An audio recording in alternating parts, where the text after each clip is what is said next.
Hello everyone, I'm Bellicose here, back again with another Awaken Chaos Era video. So in today's video, we'll be going over the 3 new heroes that were released today on the 12th of October 2022. So let's check them out. So let's head over to the index, and 2 of those new heroes are located in the Visitors by Sea. One of them is a legendary hero who is known as Pluto. Pluto is a water affinity hero, as you notice here. He wields a large pirate sword, and he has some kind of magical orb that powers or makes this sword glitter. It reminds me about Bachi, the hero that also has some kind of blue vibes around her. And this guy is all blue. His hair is also all blue. And yeah, this is one of the character, a male character that has a pirate theme vibe to it. His cloak is made of leather. Quite interesting. There's some animal leather skin here. And his sword is quite interesting. He's built with bones and metal here. Alright, so that's basically the character design of Pluto. So let's see his stats here. He has an S rating for attack, A rating for critical rate, and B rating across the health, defense, and speed. So basically, he's an attacker hero with the high rating for attack and critical rate. So let's check out his skills and traits. So his trait is known as the Shipstrander. When attacking, if there are more than 4 enemies, including summon units alive, launch a bonus attack with the ultimate ability and applies defense down version 2, which provides the minus 50% defense to the main target for 3 turns. Only once every 3 rounds. So I wonder in which area that has more than 4 enemies. The one place that I know is those dungeons, the random dungeons that we encounter, such as the EXP dungeon as well as the gold dungeon. So probably he could be useful there. And apart from that, there's also areas in the Void Tower Heart. I think it's the mid wave. If there's 3 waves in that particular floor, there will be more than 4 enemies in the battlefield. So that will be another particular area where this trait will work. Okay, so upon ascending, it will... Alright, so upon ascending Pluto, it still does the same thing, which is if there are more than 4 enemies, including summon units alive, launches a bonus attack with the ultimate ability with the defense down to the main target for 3 turns. Basically the same thing. Only once every 3 rounds, if there are 4 or fewer enemies, launches a bonus attack with the special ability. Only once every 3 rounds. Okay, so basically, right, if there's more than 4 enemies, you'll use the ultimate. Whereas if there are 4 or lesser enemies, you'll use the special ability. That's pretty cool. Well, probably those new heroes will require at least 5th ascension to unlock this new ability here. Alright, so let's check out his basic ability here, which is known as the AirSplitter. Deals 130% damage to 1 enemy and applies unhealable for 2 turns. This one is really good for Queen of Tides because the right minion will be able to heal the boss. And it's also great for the Archmagistra because Archmagistra can also heal himself when attacking your heroes. So this one would be quite good. It reminds me about a similar mechanic to an epic hero who is known as Jonathan. Let's move on to the second ability for Pluto. So the special ability is a Hunter Squall that has a 2-turn skill cooldown, which is pretty short. Deals 165% damage to 1 enemy and applies damage down for 3 turns. This is a new negative effect or new debuff introduced in the game. And this one is the opposite of damage up, but this one is damage down. So this damage down debuff reduces the enemy's damage output by 30%. Okay, that's really nice. So this will help to reduce the boss damage output significantly, allowing your heroes to survive even their large AoE attacks, especially for the Hell Mode Stage 1 to Hell Mode Stage 4. Okay, last but not least, his ultimate ability known as the Sword Hail It has a 3-turn skill cooldown, which is really good because I think this is the very few heroes that has a 3-turn skill cooldown on their ultimate ability. So this sword here deals 110% damage plus true damage equal to 10% of the target's max health to all enemies. Wow, this is like an AoE true damage attack, which is really good, especially for the Void Tower Heart. This one reminds me of about the Brand the Brilliant, because Brand the Brilliant is also capable of applying that true damage. And damage scales with the number of enemies alive, so the more enemies there are, the more damage this one can deal. Wow, this is like Brand the Brilliant version 2, but for water affinity. This one will help to speedrun the dungeon, especially if you don't have Ganjelo to apply poison. This one will be like a better version for the higher stages of the Hell mode difficulty. So based from his skill kit, Pluto's skill kit is seems like built for PvE, player versus environment, where his default ability applies unhealable, good for Ash Magistra and Queen of Tides, and true damage allows you to knock down the boss health very fast. And the good part is this true damage is not restricted to only mobs, but it also includes mobs and bosses. Because there are some, based on my observation, right, those new recent heroes that they introduce, they also deal true damage, but they are restricted to like mobs only. Somehow this legendary hero does not have any restriction. So most probably you can use Pluto to speed farm those two areas. And maybe he'll be useful for like the guild versus environment, because the guild boss, the bosses in the guild versus environment will also be able to benefit from these skills. Okay. But I don't see many enemies in the guild versus environment applying heal to themselves, so this one will not be that useful, but it allows you to like cast at least one buff to the enemy, so you can make use of the Kiss of Death talent. Alright, so let's check out the Ace Developers Guide here, see what they recommend. So they recommended every set and warrior set. Warrior set is good for him because it boosts up his attack stats, and every set allows him to deal 50% more damage on his AoE attacks. So currently, I think his ultimate ability is the only skill that is capable of performing the AoE attack. The special ability is only affecting one target only. So most probably he'll be benefiting from the 50% extra damage from the ultimate. Alright, so I think no one have rated him yet, but I noticed some of my guild members already obtained him from the limited summon. Alright, so let's move on to the second new hero, who is located in the same faction. And this is the new hero, Bachi. Yes, his character design looks kind of similar to Soul Shark Andre, who also wields or carries a large anchor on his shoulder, but this one has some meat to it. So this guy seems like a pirate, have a very big tummy. Doesn't look very interesting. The character design looks like a little bit sloppy. There's nothing much to it. And he's like, why is he using bandages as like a sandal, is it? Something for him to wear? Nothing special about his character design, apart from his weapon that carries an anchor to attack his enemies. And he also has a tattoo that shows anchor. Alright, so let's quickly go through his stats there. He has an A rating for attack and critical rate, and B rating for health, defense, and speed. So most likely he's also a damage dealer like Pluto, but maybe not a strong hero. So let's find out his trait and abilities here. So his trait is known as the Bellicose. If the target is the non-boss enemy, like what I have just mentioned earlier, usually those epic heroes will have this non-boss restriction to their skills. So this is one of it.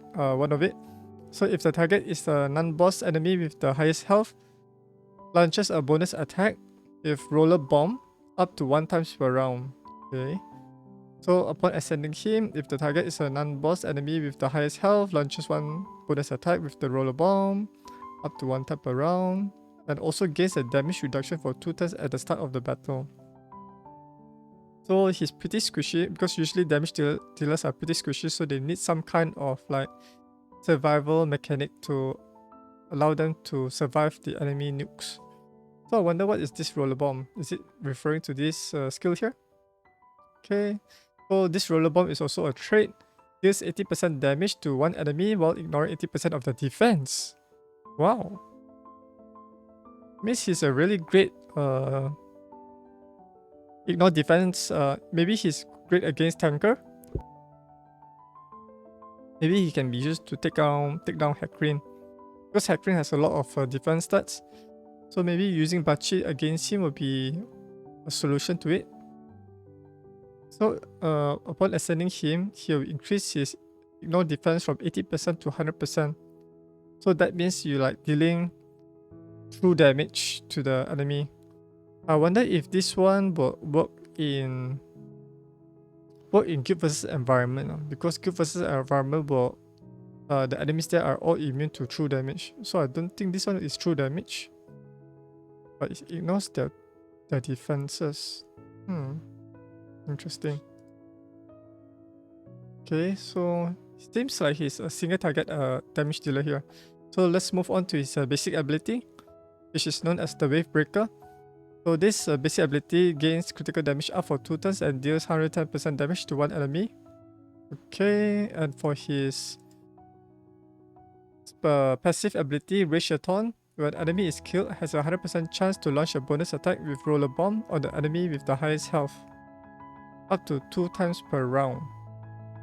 This one is like a similar mechanic to Zachary, because whenever an enemy is killed, they will perform like an automatic attack.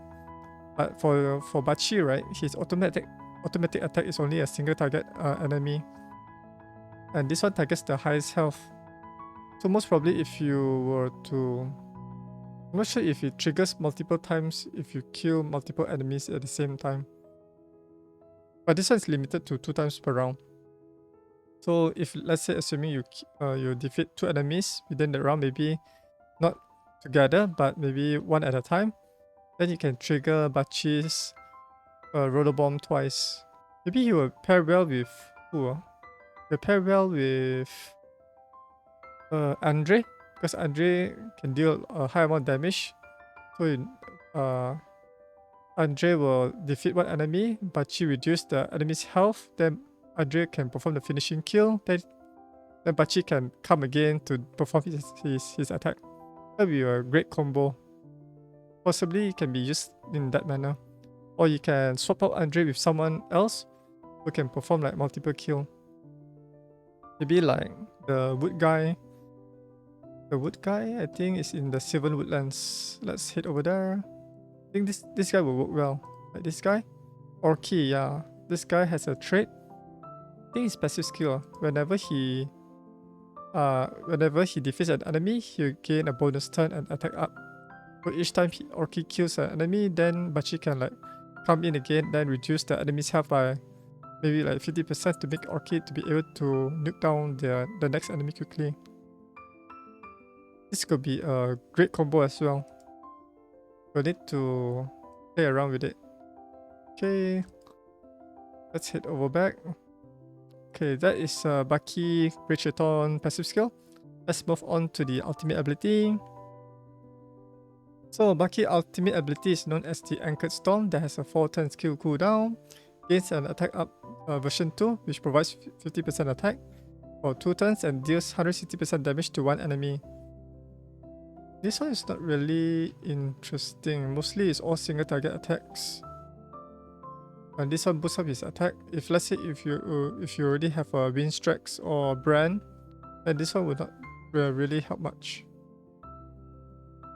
The skills are mostly like single target attacker heroes, so he could only be used like mostly in PvP or not much for PvE content. Okay, so So that's basically Bacchi's skill. So based from his skill kit, he most likely to be used for PvP kind of battle. Let's check out the Ace Developers Guide here. So they recommended a Warrior set and Assassin set.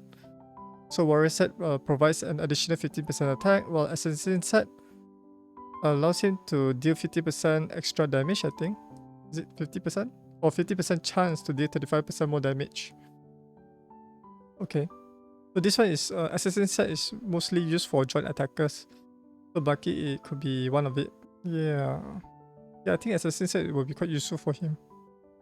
But if you want to have a more stable damage, I would recommend you to just gear him with a triple Warrior set rather than Assassin set and Warrior set. So the damage will be much more predictable. Okay, so that's basically it for Bacchi. I think no one has obtained him yet to rate him in any of these dungeons here.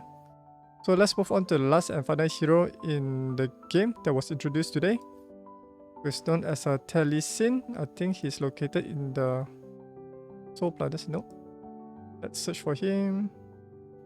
Okay, it's quite interesting that this Taliesin is located in the Holy Light Empire. He looks like a vampire, like Viola. So based from his character design, he has some kind of like bad vibes, something underneath his cloak. Yeah, he looks like Viola. I think this character should be located in the Soul Planets rather than the Holy Light Empire. Okay, he wields some kind of land sword. He does not have any armor, just a cloak. Yeah, looks like a vampire male. Black and red team. Okay. Looks very medievalish dress. Okay, let's check out his stats here. He has an S rating for attack, A rating for health and speed, and B rating for defense and critical rate. So he's most likely like a bruiser that deals high amount of damage and also able to tank the damage. And he's also pretty fast as a damage dealer as well. So this is quite an interesting build. So let's check out his traits and abilities here. So the first one is the Twilight Dirge trait. When an enemy with 2 or more stacks of bleeding casts abilities, reduces the ultimate abilities cooldown by 1 turn. Okay. So he seems like a bleeding negative effect hero. Okay, when an enemy with bleeding dies, deals true damage to all non-boss enemies and applies 1 stack of bleeding for 2 turns. Damage scales with the target's max health. Okay, so he's most likely a PvP hero, not used for like PvE contents, like the No Man's Land dungeon as well as the Arcane Dominator dungeon. And also the Guild vs Environment bosses, mostly for mobbing heroes. So they're trying to emphasize on the bleeding, using the bleeding mechanic to deal or to perform special abilities. So this bleeding allows him to reduce his ultimate cooldown and allows him to deal true damage to all non-boss enemies, but it doesn't state how much damage is dealt by the true damage. Is it like 10% or 20%? I think the Ace developers will need to update the skill description here. Damage scales with the target's max health. Yeah, I know about that, but what's the percentage like? Did he mention? Okay. So since he's it doesn't mention he applies bleeding here, so let's check out his ascension here. So when attacking non-boss enemies with bleeding, recovers health equal to 50% of the target's max health. So basically, if you ascend him, he'll be able to recover his health. So that's basically it for his ascension. So let's move on to his next ability. His next ability is known as the Vampiric Sword. It's his basic ability that deals 130% damage to one enemy and applies 2 stacks of bleeding for 2 rounds. Okay, so basically in order to apply bleeding, he needs focus and attack stats. Okay, after each ability cast, takes true damage equal to the applier's attack. Okay, so basically that the damage dealt is based on his attack stats that deals true damage, which means ignores the enemy's defense stats. Okay. So you can apply 2 bleeding stacks. Okay, that's good. Next would be Blood Nourishment. It is his passive skill. When an enemy with bleeding casts abilities, recovers 8% of his max health. Wow. Wow, this is super powerful, man. Especially for PvP. Imagine if you have another supporter hero that like Dark Dragon Asrina, who is able to apply those AoE bleeding effects. Each of the enemy's hero that cast the abilities right, he will recover 8% of his max health, up to a total about 32% of his max health. That's crazy. I think one way to counter Taliesin is to use hero that can auto cleanse the bleeding effect, such as like Andre or Holy Armor Virgil. So Taliesin would not be able to recover his health through the bleeding negative effects. Okay. So his ultimate ability is known as the Vampiric Fog. It's a 3-turn skill cooldown. Deals 200% damage plus true damage equal to 20% of the target's max health to one enemy. And this one doesn't have any restrictions, so probably you can use this for bosses. 20% is pretty much a lot, and it has a very low skill cooldown, but you need to spend a few mastery books in order to cool down this ability. Also deals 40% splash damage to other enemies and applies 1 stack of bleeding to all enemies for 2 turns. Wow, this is a AoE attack that applies bleeding. That's crazy good. But it will be quite difficult for him to do high amount of damage against highly resistant enemies, especially for the PvP area. So you might only be able to apply bleeding to those heroes that are like semi-resistant, or the pure damage dealer that doesn't have any resistance at all. Because normally, right, your damage dealers will have around about 30 to 60% focus stats to apply bleeding. So I think this one is quite good for PvP or the Void Tower Heart. So this one is a AoE attack, so most probably you can use him in every set and warrior set, like Pluto. So let's check out. So basically, the skill kit is mostly about bleeding, applying bleeding, and also dealing true damage. And those one of the true damage dealt here, it only affects non-boss, but I'm not sure whether this one needs to be updated to mention it's also non-boss or not. If it's affecting for all enemies, so then he has some chances to be used in like arcane dominated dungeons, like maybe Roaring Topaz, because he's a strong affinity there, a fire affinity here. So let's check out the Ace Developers Guide. So they recommended Terra, Warrior, and Raptor. These are really good basic sets. Raptor set allows to boost his focus stat by 20%. Warrior set is to boost the attack by 15%. And Terra set is to boost his health by 15%. You can build him like a bruiser and depend on his true damage to deal most of the damage to the enemies while sustaining from the bleeding heals from the enemies. Alright, so that's it for my video on my first impression on these 3 new heroes. Do let me know down in the comments below which hero you like. For me, I personally like Pluto because maybe he has more use case compared to the 2 new heroes that they introduced. Bacchi, the new epic hero, does not have much usability at all because most of his skills are all single target attacks, and it's basically an initiator to allow your other heroes to perform additional kills after he lowered down the enemy's health. Whereas for Taliesin, he's currently behind a paywall where you need to collect his matrices. These matrices can be unlocked by purchasing this badge. So if you want to quickly get Taliesin through using these matrices, you need to do this tournament and events every day to get the required points in order to get Taliesin as well as the legendary mastery books. Alright, if you're new to my channel, you can click on the subscribe button. It does not cost anything, and you can also ring the notification bell if you like to stay up to date whenever I upload a new video on this channel. If you like to support my work, you can donate to my PayPal account. I've provided a donation link in the video description below, and also you can become maybe a patron at my site at patreon.com/Ayumilove if you want to support me monthly. And that's it. If you'd like to learn more about Awaken Chaos Era, I have also a website at Ayumilove.net where you can learn more about the game. Thanks for watching, and I'll see you guys in my next video. Bye!